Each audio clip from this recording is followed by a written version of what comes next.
ಎಲ್ಲರಿಗೂ ನಮಸ್ಕಾರ. ಇವತ್ತು ಕಡಲೆಬೇಳೆ ಹೋಳಿಗೆ ಮಾಡಕತ್ತೀನಿ ಯುಗಾದಿ ಹಬ್ಬಕ್ಕೆ.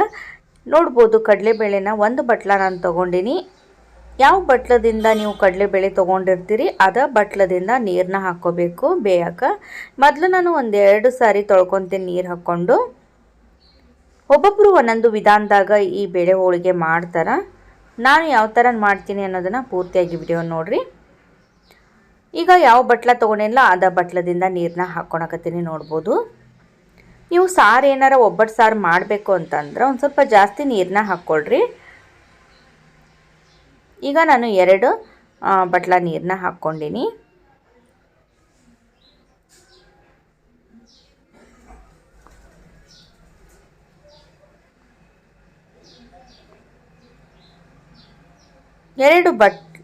ಎರಡು ಬಟ್ಲ ಅಥವಾ ಎರಡೂವರೆ 3 ಬಟ್ಲ ನಾವು ನೀರನ್ನ ಹಾಕ್ಕೊಂಡ್ರೆ ಸಾಕಾಗ್ತೈತಿ. ನೀವೇನಾರ ಸಾಂಬಾರು ಮಾಡಬೇಕು ಅಂತ ಅಂದ್ರೆ ಸ್ವಲ್ಪ ನೀರು ಜಾಸ್ತಿ ಬೇಕಲ್ಲ, ಇದರಿಂದನೇ ನಾವು ಸಾರು ಮಾಡೋದು. ಅದ್ರ ಸಂಬಂಧ ನೀವು 3 ನಾನು ಹಾಕ್ಕೊಂಡೇನಿಲ್ಲ, ನೀವು 4 ಹಾಕ್ಕೋಬೋದು.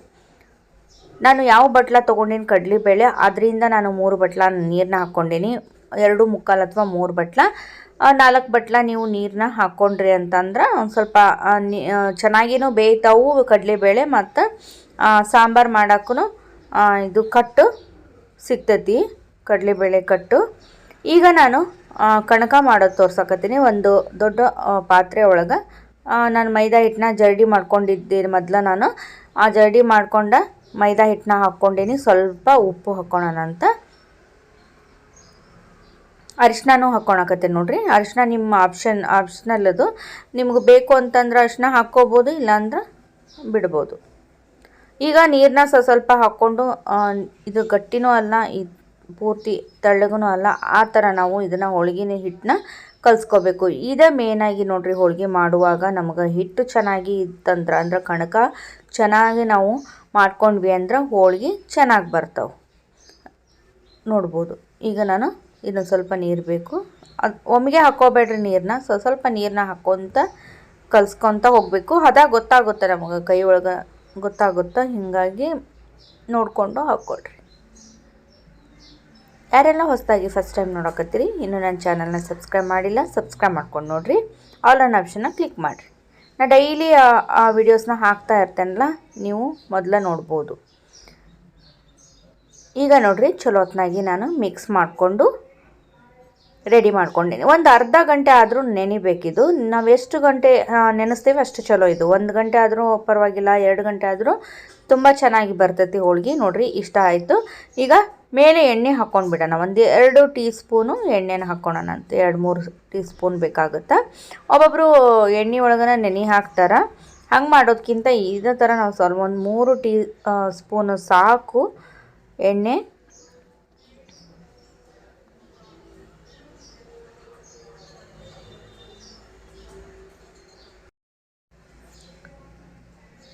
ಎಣ್ಣೆ ಹಾಕ್ಕೊಂಡಾದ್ಮೇಲೆ ಇದನ್ನು ಪ್ಲೇಟ್ ಮುಚ್ಚಿ ನೆನೆಕ್ಕೆ ಬಿಡೋಣ ಅಂತ. ಒಂದು ಅರ್ಧ ಗಂಟೆ ಅಥವಾ 1 ಗಂಟೆ ಟೈಮ್ ಇದ್ದರೆ 1 ಗಂಟೆ, ಇಲ್ಲಾಂದ್ರೆ ಅರ್ಧ ಗಂಟೆ ಆದ್ರೆ ಸಾಕಾಗ್ತೈತಿ. ಈಗ ಏಲಕ್ಕಿ ಪೌಡ್ರನ್ನ ರೆಡಿ ಮಾಡ್ಕೊಳಕತ್ತೀನಿ. ಏಲಕ್ಕಿನ ಒಂದು 7-8 ಏಲಕ್ಕಿನ ಪೌಡ್ರ್ ಮಾಡಿಕೊಂಡು ರೆಡಿ ಮಾಡ್ಕೊಳೋಣ ಅಂತ. ಮತ್ತು ಜಾಜಿಕಾಯಿ ಪುಡಿ ಇದ್ರೂ ಕೂಡ ನೀವು ಹಾಕ್ಕೋಬೋದು, ಅದು ಟೇಸ್ಟು ತುಂಬ ಚೆನ್ನಾಗಿರ್ತೈತಿ. ಈಗ ನೋಡಿರಿ, ಬೇಳೆನ ಬೇಯಿಸ್ಕೊಂಡೇನು, ಒಂದು 5-6 ಸೀಟಿ ಮಾಡಿಸ್ಕೊಂಡೇನು ನಾನು. ಈಗ ಚಲೋತ್ನಾಗ ಬೆಂದತಿ. ಇಷ್ಟ ಆದ್ರೆ ಸಾಕು. ನಾ ಸಾರು ಮಾಡ್ತಾಯಿಲ್ಲ, ಅದ್ರ ಸಂಬಂಧ ನೀರಿನ ಪ್ರಮಾಣ ಕಡಿಮೆನ ಹಾಕ್ಕೊಂಡಿದ್ದೆ. ನೀವು ಏನರ ಸಾರು ಮಾಡೋದಿದ್ರೆ ಒಂದು ಸ್ವಲ್ಪ ಜಾಸ್ತಿನೇ ಹಾಕ್ಕೊಳ್ರಿ. ಮತ್ತು ಬೆಲ್ಲ ನೋಡಿರಿ, ನಾನು ಈಗ 1 ಬಟ್ಲು ಕಡಲೆ ಬೇಳೆಗೆ ನಾನು 1.5 ಅಥವಾ 1.25 ಬಟ್ಲ ನಾನು ಬೆಲ್ಲ ಹಾಕ್ಕೊತೀನಿ. ಕರೆಕ್ಟ್ ಆಗುತ್ತೆ. ಅತಿ ಸ್ವೀಟ್ ಅಂತಂದ್ರೆ ಸ್ವೀಟಾಗೇ ಇರಬೇಕು, ಸಪ್ಪೆ ಇತ್ತಂದ್ರೆ ಚೆನ್ನಾಗಿರೋದಿಲ್ಲ. ಅದ್ರ ಸಂಬಂಧ ನೋಡಿಕೊಂಡು ಹಾಕ್ಕೊಳ್ರಿ. ನಿಮಗೆ ಎಷ್ಟು ಸ್ವೀಟ್ ಬೇಕು ನೋಡ್ಕೊಂಡು ಹಾಕ್ಕೊಳ್ರಿ. ನಾನು 1 ಬಟ್ಲ ಕಡಲೆಬೇಳೆಗೆ 1.5 ಅಥವಾ 1.25 ಬಟ್ಲ ನಾನು ಬೆಲ್ಲನ ಹಾಕ್ಕೊಂಡೇನಿ. ಈಗ ಇದನ್ನ ಬೆಲ್ಲ ಹಾಕ್ಕೊಂಡಾದ್ಮೇಲೆ ಬೆಂದ ಕಡಲೆಬೇಳೆ ಮತ್ತು ಬೆಲ್ಲನ ಒಂದು ಸ್ವಲ್ಪ ಗ್ಯಾಸ್ ಮೇಲೆ ಇಟ್ಕೊಂಡು, ಬೆಲ್ಲ ಕರಗಿ ಒಂದು ಸ್ವಲ್ಪ ನೀರು ಟೈಪ್ ಆಗುತ್ತೆ. ಅದೆಲ್ಲ ನೀರಾಗಿ ಕರಗಿ ಆದಮೇಲೆ ಸ್ವಲ್ಪ ಗಟ್ಟಿ ಆಗಬೇಕು. ಅಲ್ಲಿವರೆಗೂ ನಾವು ಇದನ್ನು ಈ ಥರ ಕೈಯಾಡಿಸ್ಕೊತಾನೆ ಇರಬೇಕು. ತಳ ಹೊತ್ತು ಅಂದ್ರೆ ಟೇಸ್ಟಾಗಿ ಹೋಗ್ಬಿಡ್ತೈತಿ. ಅದ್ರ ಸಂಬಂಧ ನೋಡ್ಕೊತ ನೀವು ಇರಬೇಕಾಗುತ್ತೆ ಇಲ್ಲಿ ಮುಂದೆ. ಮತ್ತು ಇಟ್ಟು ಹೋಗಬೇಡ್ರಿ, ದಯವಿಟ್ಟು ಏನಾಗ್ಬಿಡುತ್ತೆ, ಹೊತ್ತು ಬಿಡುತ್ತೆ. ಹಿಂಗಾಗಿ ಟೇಸ್ಟು ಚೆನ್ನಾಗಿರೋದಿಲ್ಲ. ಅದ್ರ ಸಂಬಂಧನ ಮುಂದೆ ನಿಂತ್ಕೊಂಡು ನಾವು ಕೈಯಾಡಿಸ್ಕೊತಾನೆ ಇರಬೇಕು ಸ್ವಲ್ಪ ಹೊತ್ತು. ಈ ಥರ ಕೈಯಾಡಿಸ್ಕೊತಿತ್ತಂದ್ರೆ ಹೊತ್ತೋಂಗಿಲ್ಲ, ಅಂದ್ರೆ ತಳ ಹಿಡಿಯೋದಿಲ್ಲ. ಸ್ವಲ್ಪ ಇದು ಕರಗ್ತೈತಿ, ಬೆಲ್ಲ ಕರಗಿ ನೋಡ್ರಿ ಈ ಥರ ನೀರಾಗುತ್ತೆ. ಮತ್ತು ಇದು ಗಟ್ಟಿ ಆಗಬೇಕು, ಸ್ವಲ್ಪ ಹೂರ್ಣ ಮಾಡುವಷ್ಟು. ಅದ್ರ ಸಂಬಂಧ ನೋಡ್ರಿ ಈಗ ಏಲಕ್ಕಿ ಪೌಡ್ರನ್ನ ಹಾಕ್ಕೊಳಕತ್ತೀನಿ ನಾನು ಈ ಟೈಮ್ನಾಗ. ಹಾಕ್ಕೊಂಡಾದ್ಮೇಲೆ ಮಿಕ್ಸರ್ ಜಾರಿಗೆ ನಾನು ಹಾಕ್ಕೊಂಡು ಸಣ್ಣಗೆ ಮಾಡ್ಕೊಂಡು ಬರ್ತೇನೆ ಇದನ್ನು ಹೂರ್ಣನ. ನೋಡ್ರಿ ಇಷ್ಟ ಆದರೆ ಕರೆಕ್ಟ್ ಆಗುತ್ತೆ. ಈಗ ಸಣ್ಣ ಮಿಕ್ಸರ್ ಜಾರಿಗೆ ನಾನು ಹಾಕ್ಕೊಳಕತ್ತೀನಿ. ಪೂರ್ತಿ ಬಿಸಿ ಇದ್ದಾಗ ಹಾಕ್ಕೋಬೇಡ್ರಿ. ಸ್ವಲ್ಪ ನಾನು ಪ್ಲೇಟ್ನಾಗ ಹಾಕ್ಕೊಂಡು ಸ್ವಲ್ಪ ಆರಕ್ಕೆ ಬಿಟ್ಟಿರ್ತೀನಿ. ಅತಿ ತಣ್ಣಗೂ ಆಗಬಾರ್ದು, ಅತಿ ಬಿಸಿನೂ ಇರಬಾರ್ದು, ಒಂದು ಮೀಡಿಯಮ್ ಬಿಸಿ ಇರಬೇಕು. ಆವಾಗ ಮಿಕ್ಸರ್ ಜಾರಿಗೆ ಹಾಕ್ಕೊಂಡು ಈ ಥರ ಸಣ್ಣಗೆ ಪೇಸ್ಟ್ ಮಾಡಿ ರೆಡಿ ಮಾಡೀನಿ. ಹೂರ್ಣ ರೆಡಿ ಆಯಿತು. ಸಣ್ಣಗೆ ರುಬ್ಕೋಬೇಕು. ಈಗ ನಾನು ಇದನ್ನು ಬಟರ್ ಪೇಪರ್ ಮೇಲೆ ಸ್ವಲ್ಪ ಎಣ್ಣೆ ಹಾಕ್ಕೊಂಡೀನಿ. ನೀವು ಇಲ್ಲ ಅಂತಂದರೆ ಎಣ್ಣೆ ಪಾಕೆಟ್ ಇರುತ್ತಲ್ಲ ಅದ್ರ ಮೇಲೂ ಮಾಡ್ಕೋಬೋದು, ಎಣ್ಣೆ ಪಾಕೆಟ್ ಮೇಲೆ. ಈಗ ನೋಡ್ರಿ ನಾನು 1 ಗಂಟೆ ನಾನು ನೆನೆಯಕ್ಕೆ ಬಿಟ್ಟಿದ್ದೆ. ಎಷ್ಟು ಮಸ್ತಾಗೈತಿ ನೋಡ್ಬೋದು, ಬಹಳ ಮಸ್ತಾಗೈತಿ. ಈಗ ನಿಮ್ಗೆ ಎಷ್ಟು ದೊಡ್ಡದು ಬೇಕು ನೋಡಿಕೊಂಡು ಅಷ್ಟು ಹಿಟ್ಟು ತೊಗೊಳ್ರಿ. ಸಣ್ಣವು ಬೇಕು ಅಂತಂದ್ರೆ ಸ್ವಲ್ಪ ಕಣಕನ ಕಡಿಮೆನ ತೊಗೊಳ್ರಿ. ಒಂದು ಸ್ವಲ್ಪ ದೊಡ್ಡವು ಬೇಕು ಅಂತಂದ್ರೆ ಜಾಸ್ತಿ ತೊಗೊಳ್ರಿ. ಈಗ ನಾನು ಕಣಕ ತೊಗೊಂಡು ರೆಡಿ ಮಾಡ್ಕೊಳಕತ್ತೀನಿ ಹೋಳಿಗೆಗ.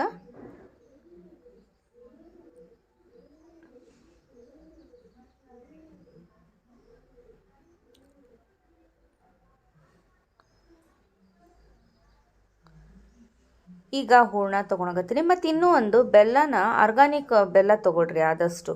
ಅದು ಸ್ವೀಟ್ ಇರುತ್ತೆ, ತುಂಬ ಚೆನ್ನಾಗಿರ್ತೈತೆ ಆರ್ಗಾನಿಕ್ ಬೆಲ್ಲ. ಹಿಂಗೆ ಆರೋಗ್ಯಕ್ಕೂ ಒಳ್ಳೆಯದು. ಹೀಗಾಗಿ ನೋಡ್ಬೋದು. ಈಗ ನಾನು ಕಣಕದಾಗ ಹೂರ್ಣ ಇಟ್ಟು ಇದನ್ನು ಕವರ್ ಮಾಡಕತ್ತೀನಿ. ಪೂರ್ತಿ ಕವರ್ ಮಾಡ್ಕೋಬೇಕು ಈ ಥರ.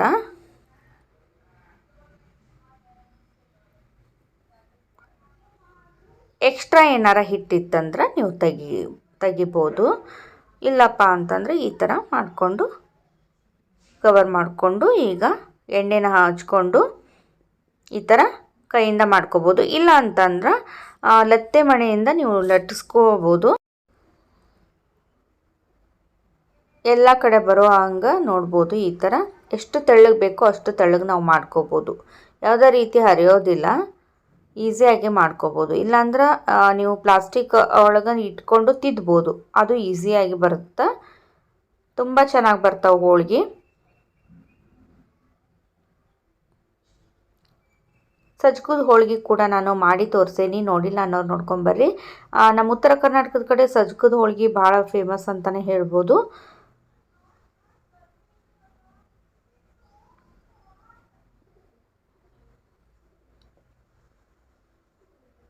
ಕಡಲೆಬೇಳೆ ಬದಲಿ ನೀವು ತೊಗರಿಬೇಳೆ ಹಾಕ್ಕೊಂಡು ಕೂಡ ನೀವು ಮಾಡ್ಬೋದು. ನೋಡ್ರಿ ಎಷ್ಟು ತೆಳ್ಳಗೆ ಬೇಕು ಅಷ್ಟು ತೆಳ್ಳಗೆ ನಾವು ಮಾಡ್ಕೋಬೋದು ಹೋಳಿಗೆನ. ಭಾಳ ಮಸ್ತಾಗಿದ್ವು. ಎಷ್ಟು ದೊಡ್ಡದು ಬೇಕೋ ಅಷ್ಟು ದೊಡ್ಡಕ್ಕೆ ನೀವು ಈ ಥರ ತಿದ್ದುತ್ತಾ ಹೋಗ್ಬೋದು. ಈಗ ಹಂಚು ಕಾಯಕ್ಕೆ ಇಟ್ಟಿದ್ದೆ, ಒಂದು ಸ್ವಲ್ಪ ಎಣ್ಣೆ ಅಥವಾ ತುಪ್ಪನ ಹಾಕ್ಕೊಳ್ರಿ. ನಾ ಎಣ್ಣೆ ಹಾಕ್ಕೊಳಕತ್ತೀನಿ, ಆಮೇಲೆ ತುಪ್ಪ ಹಚ್ಕೊಂಡು ತಿನ್ನೋಕೆ ಅಷ್ಟೇ ಇಟ್ಟಿದ್ದೀನಿ ನಾನು. ಈಗ ಬೇಯಿಸುವಾಗ ನಾನು ಎಣ್ಣೆನ ಹಾಕ್ಕೊಂಡಿನಿ.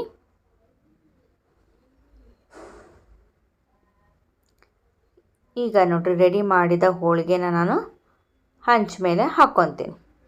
ತುಂಬ ಚೆನ್ನಾಗಿ ಬರುತ್ತೆ, ಯಾವುದೇ ರೀತಿ ಹರಿಯೋದಿಲ್ಲ.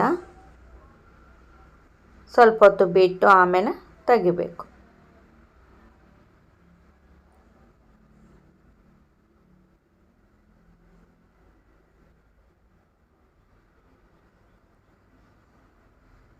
ಈ ಥರ ಬಿಡಿಸ್ಕೊಂಡು ಬಿಟ್ರೆ ಆರಾಮ್ಸೆ ಬರುತ್ತೆ. ಫಸ್ಟ್ ಟೈಮ್ ಮಾಡೋರು ಕೂಡ ನೀವು ಮಾಡ್ಕೋಬೋದು, ಭಯ ಇಲ್ದಂಗೆ. ಯಾವುದು ಹರಿಯೋದಿಲ್ಲ, ಏನೂ ಆಗೋದಿಲ್ಲ.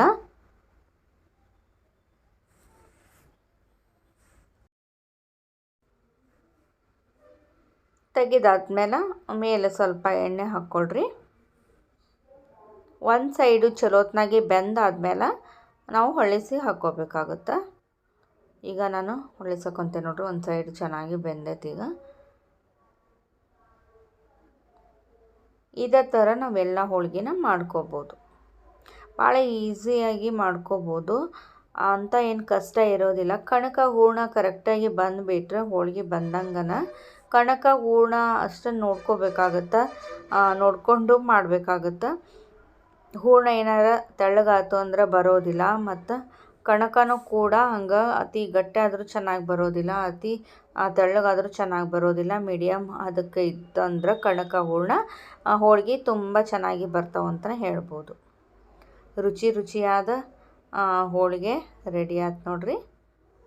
ಇದೇ ಥರ ನಾನು ಎಲ್ಲನೂ ಹೋಳಿಗೆನ ಮಾಡ್ಕೊತೀನಿ. ಈಗ ಮತ್ತೊಂದು ನಿಮಗೆ ತೋರಿಸ್ತಾ ಇರೋದು, ಈಗ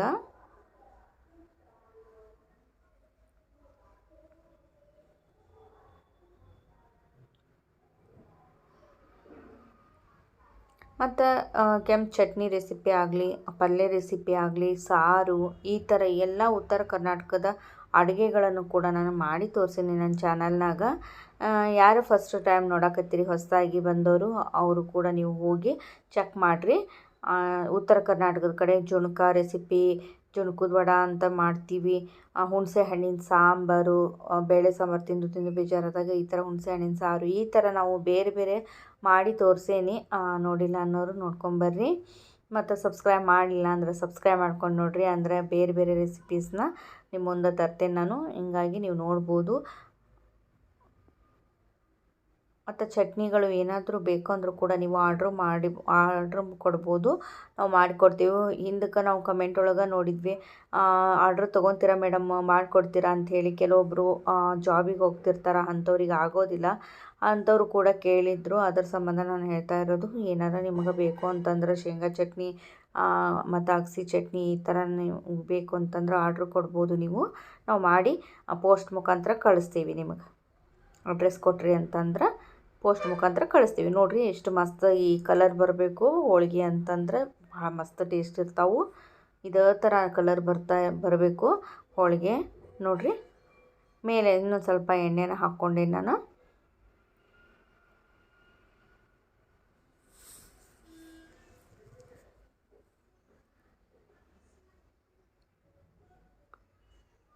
ನೋಡಿದ್ರಲ್ಲ, ಇದೇ ಥರ ಒಂದು ಸಾರಿ ನೀವು ಹೋಳಿಗೆ ಮಾಡಿಕೊಂಡು ಹೆಂಗೆ ಅನ್ನಿಸ್ತು ಅನ್ನೋದು ಕಮೆಂಟ್ ಒಳಗೆ ತಿಳಿಸ್ರಿ. ರುಚಿಯಾದ ಹೋಳಿಗೆ ರೆಡಿ ಆದವು. ತುಪ್ಪದ ಜೊತೆ ಸರ್ವ್ ಮಾಡೀನಿ. ಮತ್ತೆ ಭೇಟಿ ಆಗ್ತೀನಿ ಮುಂದಿನ ರೆಸಿಪಿಯೊಂದಿಗೆ. ಅಲ್ಲಿ ತನಕ ನಿಮ್ಮೆಲ್ಲರಿಗೂ ನಮಸ್ಕಾರ.